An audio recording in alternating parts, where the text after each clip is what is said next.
us. Let's bring in former Arkansas governor and former presidential candidate himself, Mike Huckabee. Governor Huckabee, thank you for joining us and for taking the time.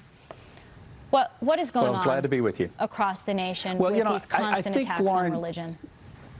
You know, Lauren, I think a lot of people try to make this a political thing. And I'm going to say something that will no doubt subject me to a great deal of ridicule and scorn. But I think we've got to move this beyond a political discussion, an ideological one.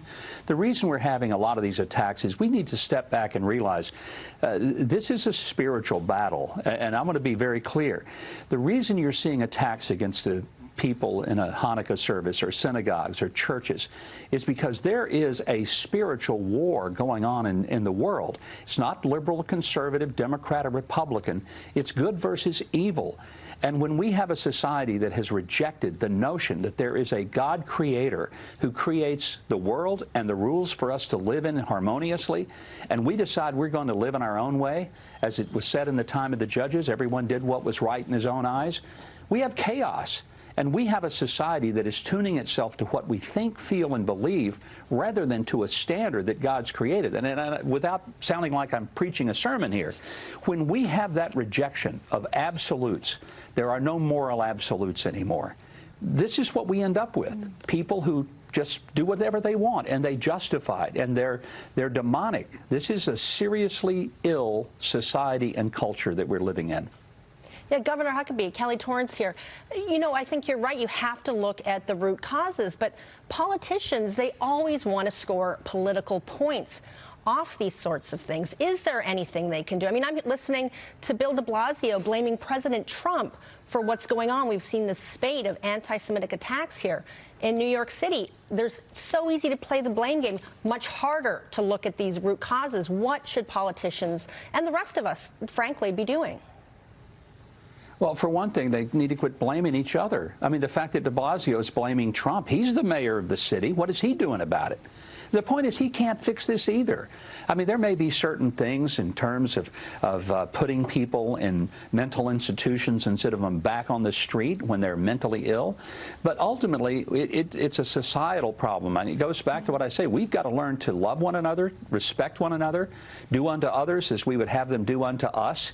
That golden rule is not out of style. It may be out of practice, but it would change culture and society if we would just live within it, and we don't.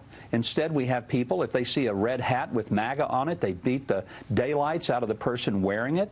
I heard Cuomo talking about terrorism. That's terrorism, too. It's when you have zero respect for other people and you think that if they don't agree with you, you just pummel them, you kill them.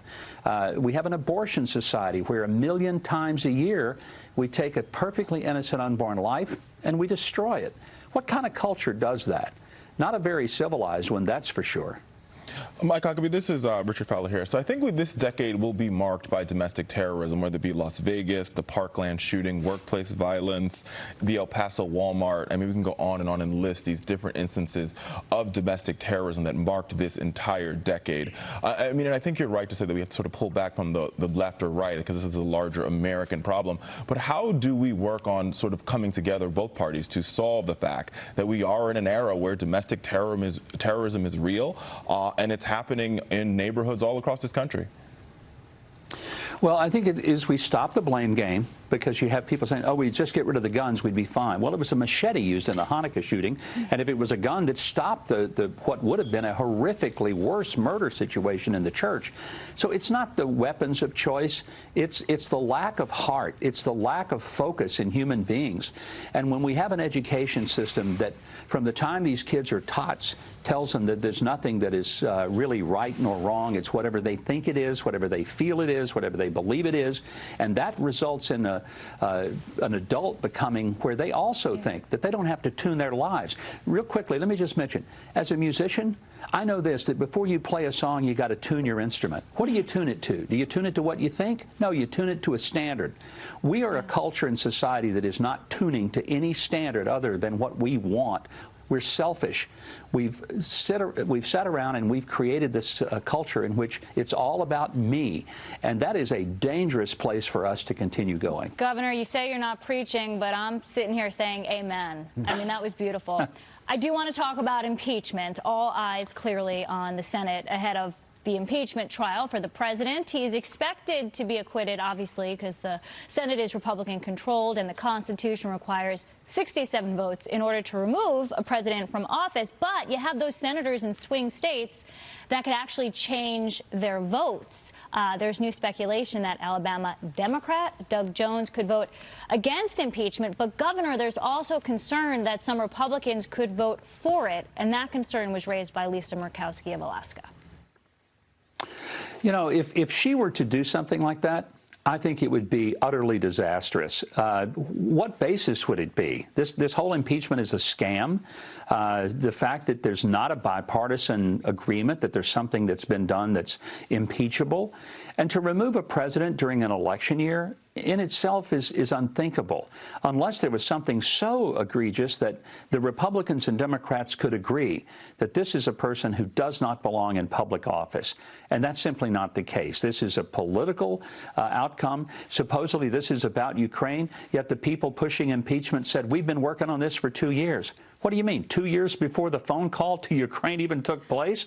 That in itself defies any common sense when it comes to this. Governor Steve Moore here. So I've described impeachment as a kind of runaway train that Democrats just couldn't stop, even though it's not very popular with the public. I'm trying to understand at this stage, what actually is the Democratic strategy?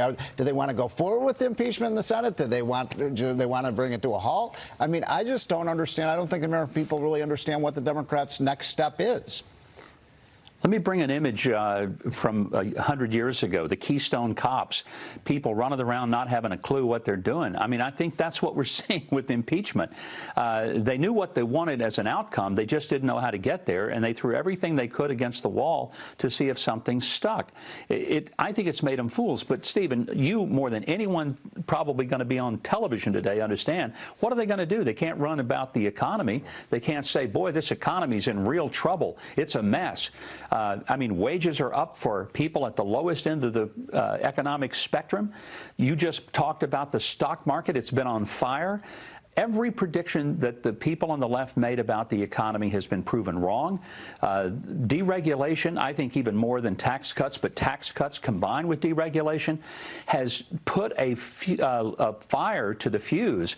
And we have an economy like we've never seen before, and it's especially working for minorities. That's got to scare the Democrats, because where do they go? Yeah. Mike Huckabee, thank you for joining us as we continue to follow where all of this impeachment really, where it puts voters in the end.